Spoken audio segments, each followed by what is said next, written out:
They buried him while he was still alive, not in the ground, but in the shadows of an industry that feeds on manufactured rebellion while silencing the real revolutionaries. Curtis Mayfield didn't just sing soul music. He was the soul of a movement that terrified America so much they made sure his name would fade even as his influence echoed through every conscious lyric ever written. This is the story of the prophet they tried to erase, the voice that moved mountains with a whisper, and the genius who gave us the soundtrack to freedom, then watched the world forget his name. But Curtis Mayfield's truth is too powerful to stay buried forever. They said Cabrini-Green was where dreams went to die.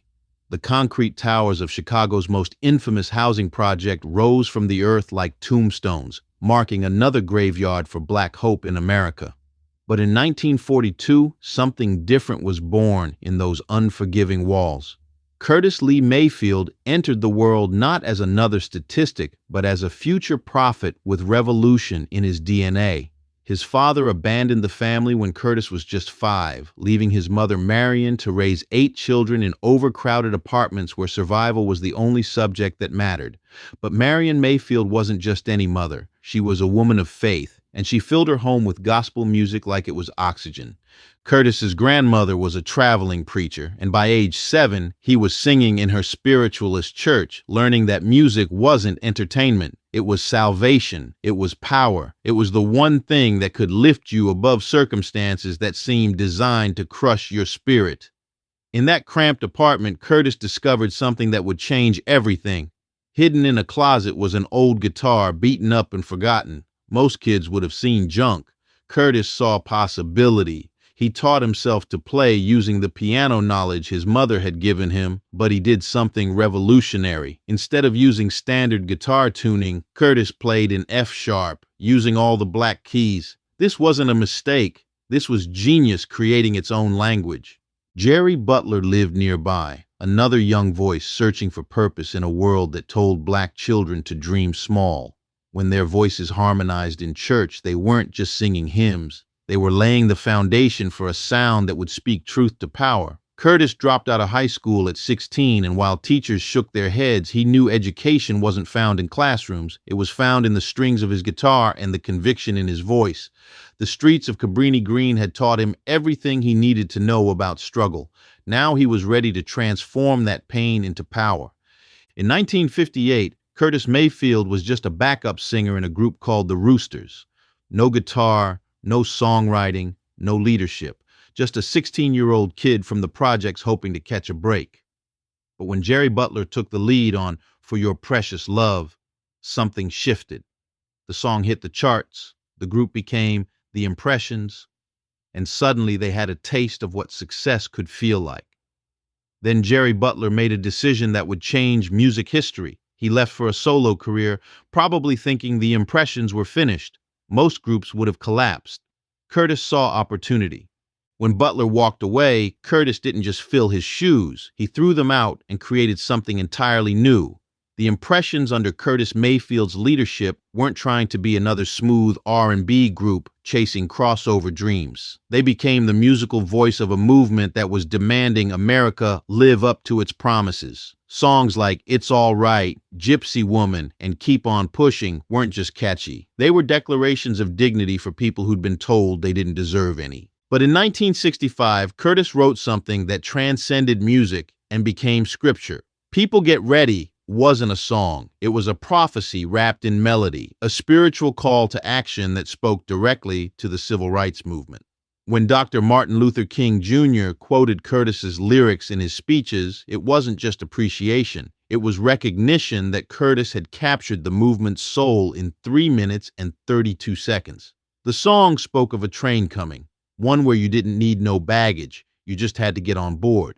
It was hope set to music, and it became the sound of marching feet and praying mothers across the South. Before we continue with this incredible journey, hit that subscribe button if you haven't already. Trust me, you don't want to miss what's coming next. Curtis wasn't trying to be political. He was trying to be honest. And honesty, especially Black honesty about American hypocrisy, was the most radical thing you could do in 1960 soul music. While Motown polished its sound for white audiences, Curtis kept his message raw and real. He proved that music with meaning could still move bodies and sell records. The impressions weren't just entertaining, they were awakening. But Curtis's vision was growing bigger than any group could contain. By 1970, Curtis Mayfield had reached the mountaintop with the Impressions. They were successful, respected, and influential. So what did he do? He walked away. At the peak of his fame, Curtis made a decision that shocked the music industry. He left the Impressions to start a solo career, knowing he was giving up guaranteed success for uncertain artistic freedom. But Curtis wasn't interested in safe. He was interested in truth. His first solo album, simply titled Curtis, hit the world like a wake-up call in 1970.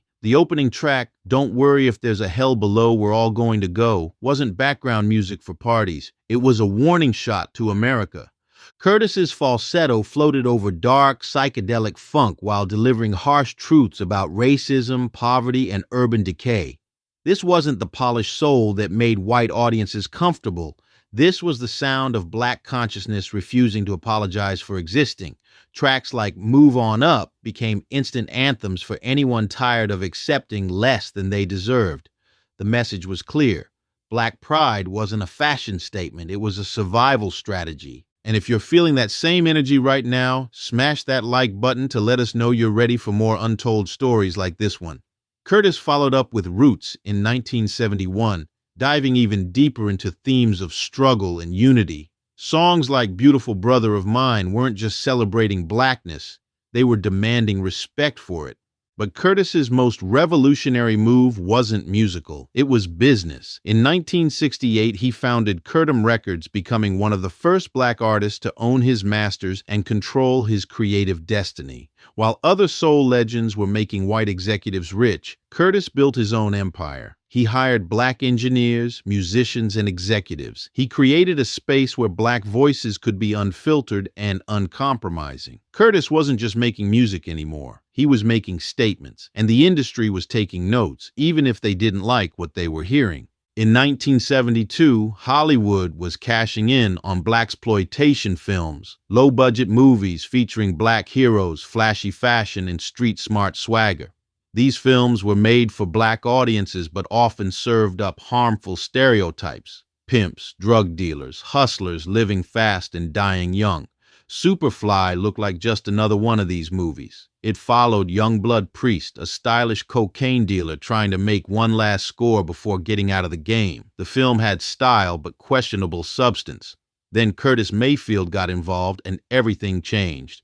Curtis didn't just write a few songs for the movie. He created a complete counter-narrative. While the film showed flashy cars and easy money, Curtis's soundtrack told the real story. The despair, the addiction, the systemic forces that pushed people into impossible choices. From the haunting Little Child Running Wild to the devastating critique in Pusher Man, Curtis dissected the world that created these characters without glorifying their choices. The title track, Superfly, was a masterpiece of contradiction. It sounded smooth and seductive, but the lyrics cut like a knife, exposing the emptiness behind the glamour. Curtis achieved something unprecedented. The soundtrack outsold the movie. Music became more powerful than the images on screen. Freddie's Dead went to number 4 on the pop charts while telling the story of young men destroyed by drugs and violence. Curtis had used a commercial film to deliver a social sermon, and audiences couldn't get enough. The Superfly soundtrack wasn't just successful, it was revolutionary. It proved that consciousness and commerce could coexist, that truth could be profitable if you were brave enough to tell it. Speaking of revolutionary content, make sure you're subscribed with notifications on because we're just getting started with Curtis's incredible story.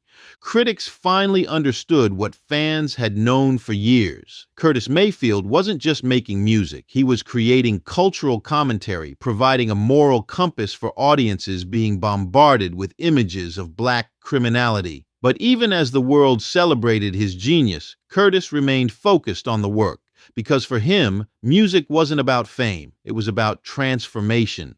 August 13th, 1990, Brooklyn's Wingate Field. Storm clouds gathering like an ominous warning in the summer sky. Curtis Mayfield, now 48, was preparing for what should have been just another concert. New York Senator Martin Markowitz had organized the event as a thank you to his constituents, and 10,000 people had already gathered despite the threatening weather. Curtis was in the middle of a comeback, having released 2 albums that year and feeling the energy of a new generation discovering his music. As the winds picked up and the sky darkened, most artists would have postponed. Curtis had never been one to back down from a storm. Senator Markowitz cut the opening act short, rushing to get Curtis on stage before the weather hit.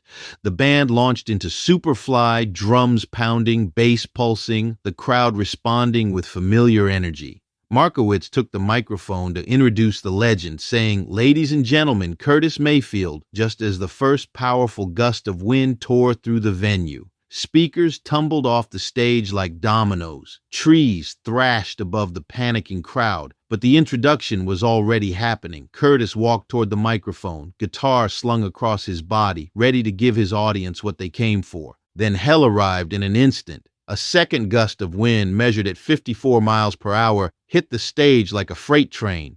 The massive lighting rig, thousands of pounds of steel and equipment, snapped loose from its moorings and came crashing down. Curtis tried to duck, but there was nowhere to go. The rig struck him directly on the back of the neck, crushing his spine at the C3 to C4 vertebrae. The man who had spent his life lifting people up was knocked to the ground, unable to move anything below his neck. As Curtis lay paralyzed, unable to speak or breathe properly, the rain finally began falling in torrents, adding insult to devastation. Paramedics rushed him to Kings County Hospital, literally next door to the field. They saved his life, but they couldn't save his body.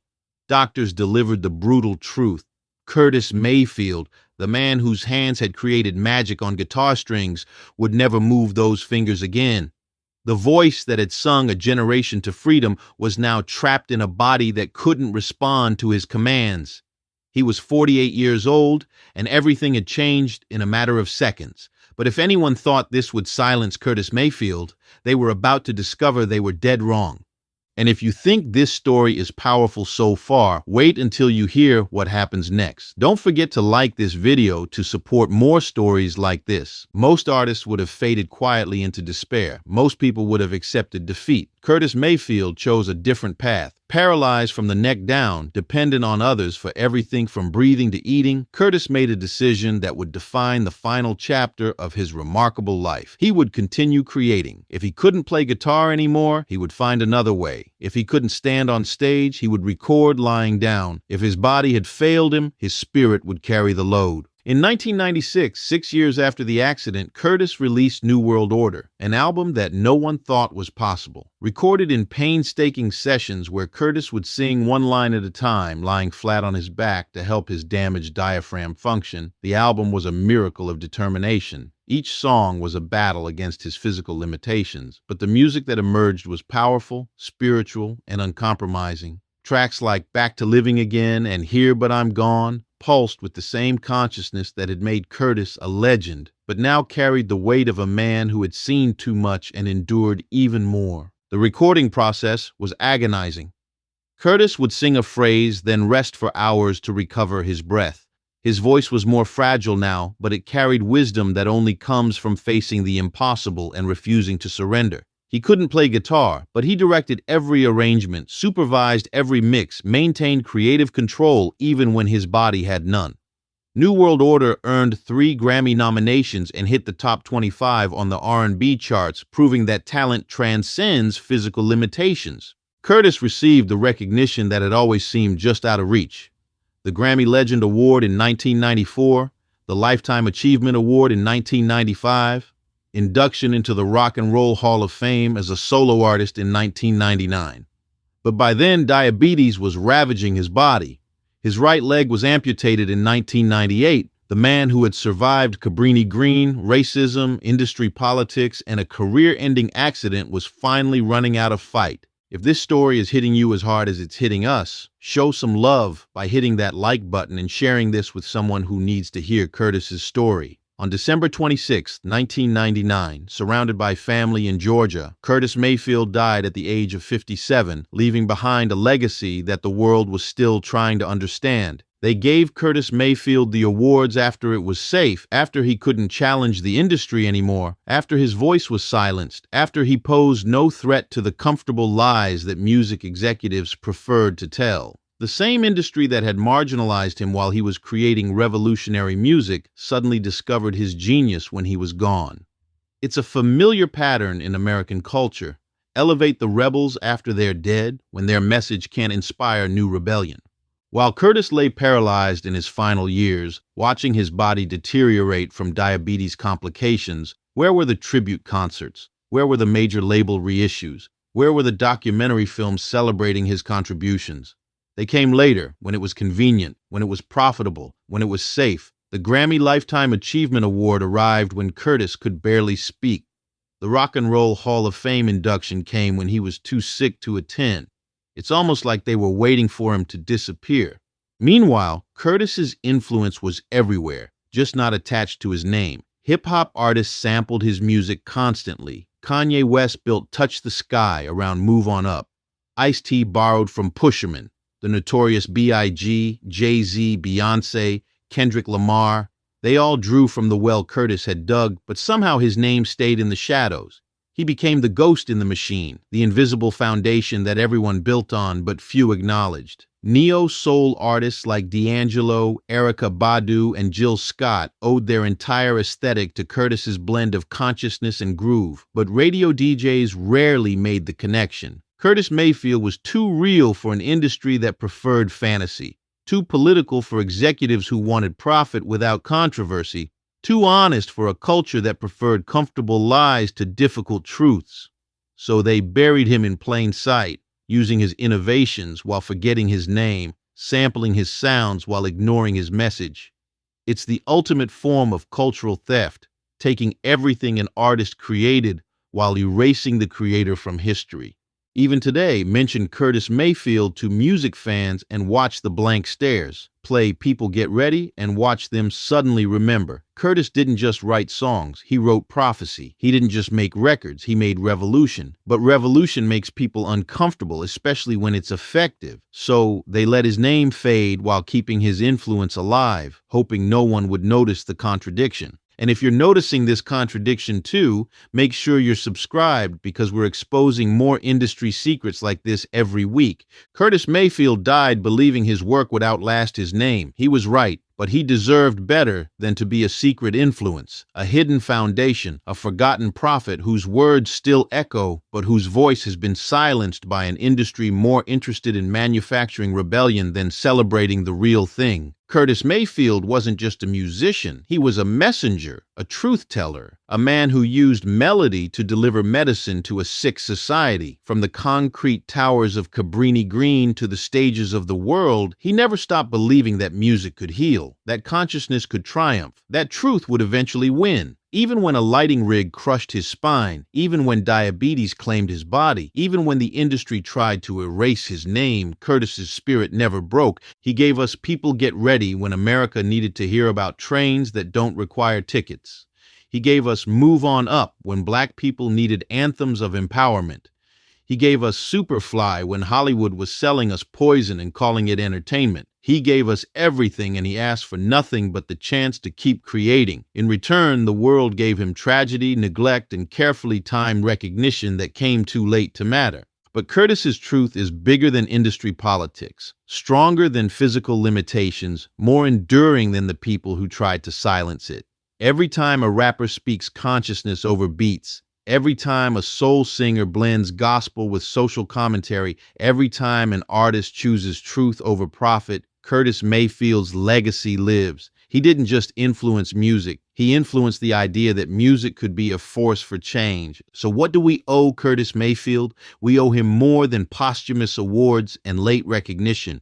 We owe him the same thing he gave us, truth. The truth that he was a genius who deserved better, the truth that his music saved lives and changed minds, the truth that the industry buried him because his message was too powerful to let loose in the world. Curtis Mayfield was the conscience of American music, and consciences make powerful people nervous. Don't let them erase Curtis Mayfield again. Stream his music, learn his story, understand that every conscious lyric you've ever heard owes a debt to the man from Cabrini-Green who refused to let poverty, racism, or paralysis stop him from speaking truth. Curtis Mayfield was the prophet American music deserved but was too scared to fully embrace. Now it's up to us to make sure his message finally gets heard. What's your favorite Curtis Mayfield song? Drop it in the comments and tell us how his music changed your perspective. And don't forget to like, subscribe, and hit that notification bell for more stories about the legends who gave everything to the culture but got forgotten by the industry. This is Legends Underrated, and Curtis Mayfield's time in the shadows is officially over.